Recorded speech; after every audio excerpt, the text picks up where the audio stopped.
clarify, there is no local board input and there are no notices of motion. We've dealt with item 9.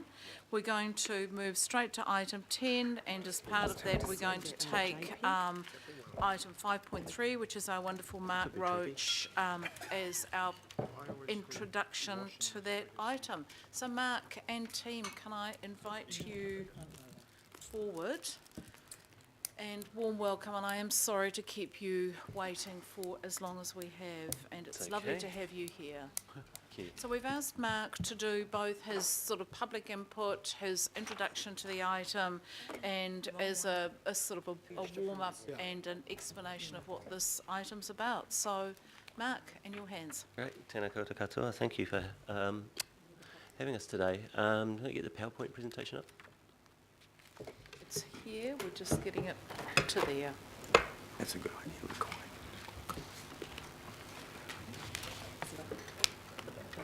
Great. So the UNESCO Creative Cities Network was created in 2004 to promote cooperation amongst cities that have identified creativity as a strategic factor for sustainable urban development. It has 7 creative fields: crafts and folk, art, design, film, gastronomy, literature, media arts and music. Joining the Creative Cities Network will enhance Auckland's creative potential for sustainable urban development, exchange know-how and cooperate on an international level. There are currently 19 music cities worldwide and 116 creative cities in total. Locally, Dunedin is a city of literature, and our nearest music neighbour is Adelaide, which became a music city in the 2015 application round. The bid is supported by 2 peak national industry bodies working collectively under the title Music Auckland, being APRA AMCOS, representing songwriters and composers, and Recorded Music New Zealand, representing recording artists and labels. Between us, we represent the vast majority of local music creators across all genres. Our 2 organisations already work collectively on such things as the New Zealand Music Hall of Fame, which has partnered with Auckland Museum to deliver a landmark exhibition on New Zealand music. Volume Making Music in Aotearoa opened in October last year and has had over 125,000 visitors through the doors so far. The extraordinary response to the exhibition, which speaks as much to social history as it does to music history, proves the deep resonance music has with Aucklanders. For those of you who have not had an opportunity to do Volume, and I'd be welcome to show any of you through on a guided tour of it if you want to, here's a small sample. I highly recommend it. It is extraordinary. So here's a small sample of what's on the show from our most recent music successes to the pioneers of music. With 5 interactive zones, audiences are able to get hands-on with music, such as performing a dragon song in a 70s style pub, to mixing a Shay food track in a recording studio. Why music? Music articulates the public's voice in times of social activism and in times of celebration, and the social history of Auckland is inseparable from its soundtrack. From Springbok tours and nuclear testing protests to America's Cup and Rugby World Cup victories. When Aucklanders want to mark an occasion, raise a banner or simply say "this is us," we do so in music more than any other art form. We have strong practitioners in other art forms, certainly, but music is Auckland's defining and most cherished art form. It speaks to the public and practitioners alike about who we are, who we were, who we are now, and who we might become. It is also important to note that the bid is not music at the expense of other creative fields. Rather, it is music as an entry point to the network that all creative fields and the city can benefit from. Becoming a music city would strengthen the international cooperation between Auckland and other cities that have recognised creativity as a strategic factor of their sustainable development. I'll briefly cover the 6 main benefits of being a music city. Music can be a significant driver of economic activity, employment, exports and tax revenue. For instance, our counterparts across the ditch estimated that for every $1 Australians spend on live music, $3 is circulated back into the local economy. Significant economic activity is also created in recording music, publishing, music management and other related activities. Not only does tourist spending represent new money to a city, but it also generates additional spending beyond music. City brand building. Music branding not only helps to draw tourists, but it adds a cool factor to a city that can accelerate other benefits, such as attracting and retaining investment and talent. Beyond economic considerations, a successful music city also creates conditions to support artists in their career development. Vibrant music scenes offer social benefits. Music builds bridges between cultures, generations and languages, connecting people within a city and a region. And the life that music brings to a city causes people to move there and attracts industry and investment in the city's broader economy. So why Auckland? So much is made of Lord, OMC and Split Enz as being New Zealand success stories, but first and foremost, they are Auckland success stories. Split Enz, who first got together a stone's throw from here at Auckland University, OMC, born and bred in South Auckland, and Lord, music that was written in Devonport, recorded in Morningside, nurtured in Newton, and has now turned the pop music world on its head. And this is not just about contemporary music. Yes, we have some very special pop artists, but our Maori and Polynesian artists make us truly unique amongst the world's cultural cities. For instance, Solomeo, New Zealand's biggest selling artist by some margin, Moana Maniapoto, in constant demand internationally, and Te Vaka, riding high with their work on the hit Disney movie Moana. The Creative City Network offers Auckland, as the largest Polynesian city in the world, an opportunity to become the music capital of the Pacific, and in doing so perpetuates and promotes Indigenous and Pacific art forms internationally. Our classical musicians and composers are also highly regarded and will greatly benefit from the global connections the network offers. A key part of the UNESCO bid is to underline a commitment to education, and the work that the APO does with Sistema, Aotearoa, Play It Strangers, schools, songwriting programs, and tertiary institutions such as Mains all deliver on that front. Youth outcomes include not just music learning, but the ability for young people to become better at communication and socialising, as well as improving their self-esteem and confidence. The beneficial effects of music learning on cognitive ability is also well documented. The Creative City Network also provides an opportunity to further educate both New Zealand and the world on tikanga Māori and tangaporo, delivering positive outcomes for practitioners and promoting Māori culture here and abroad. APRA is in its 90th year. Recorded music is in its 60th. We are well-resourced, highly capable organisations who are committed to growing Auckland's creative sector. UNESCO, the most important cultural organisation in the world, has just opened its 2017 application round. We had anticipated this, and as such, we are ready to action an application bid now.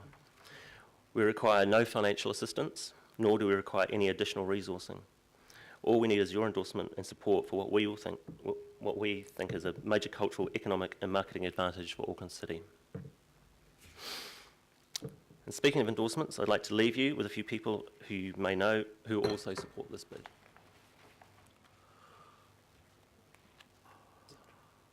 Sorry, they add a soundtrack to it as well. It's gone.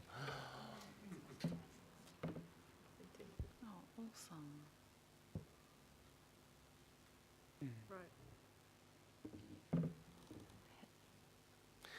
Thank you for your time.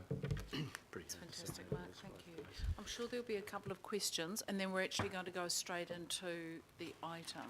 Councillor Filipaina, I just want to acknowledge Councillor Filipaina, who first, I think, was in contact with Mark through your committee in the last term, Councillor Filipaina, so thank you for helping nurture this to this stage.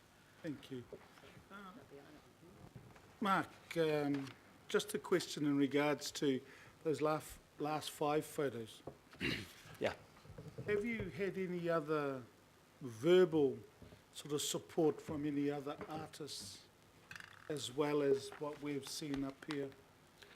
Not strictly speaking, any other artists. I've kept the net sort of quite small at the moment until we further advance the application.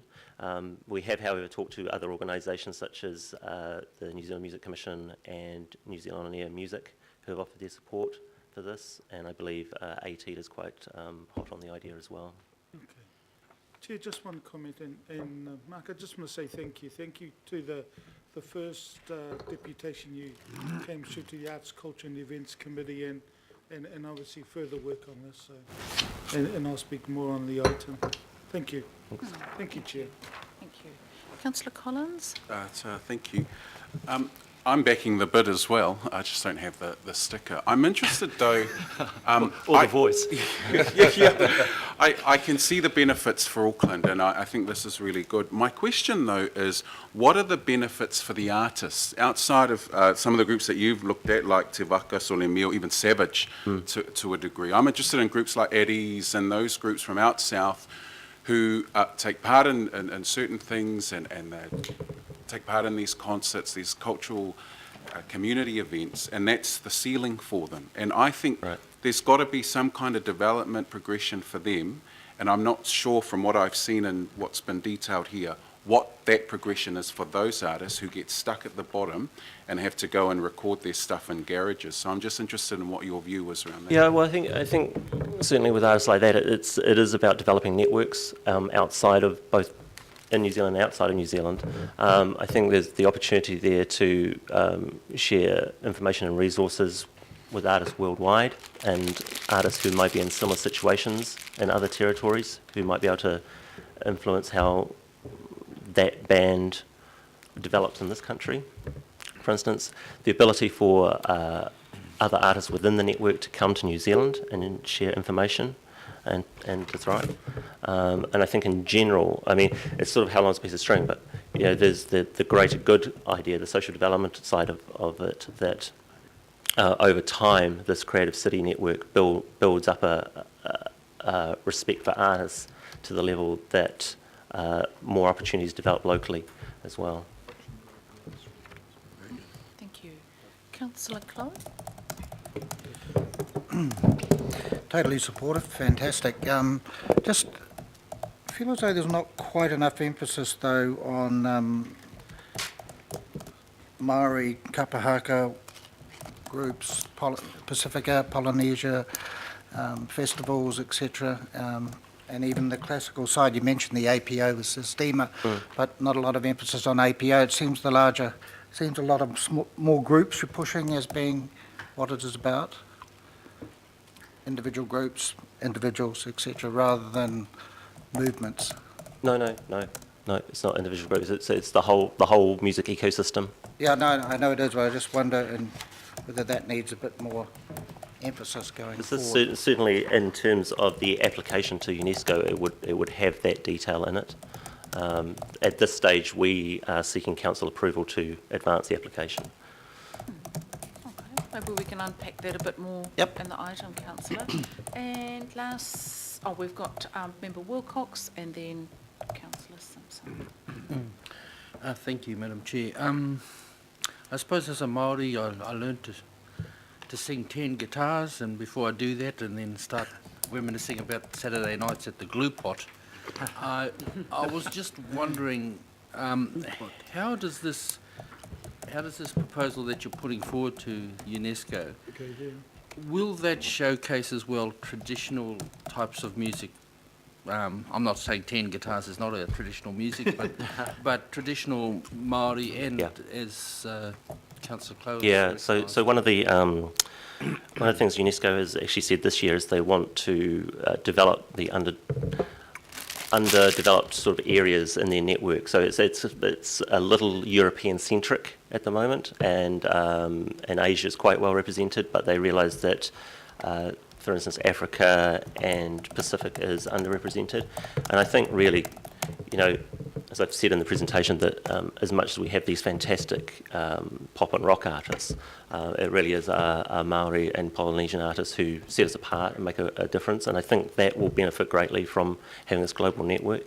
I was talking to Moana Manopoto the other day, and she's like, I played there and I played there and I played there. You know, she's looking at the global network and saying, so she travels extensively to these networks and sees the value and how well Maori music particularly is received, because it is a huge point of difference for us. Thank you. Councillor Simpson. Thank you, Madam Chair. Look, as a musician myself, I can't help but support this as well. My question to you, though, is around your very generous comments around the fact that this is something that the industry is willing to support itself. both financially and sort of strategically. So you mentioned that the costs of consultation and whatever would be met without in the industry. Have you got any idea what actual investment the industry would be putting towards this bid, by way of a figure?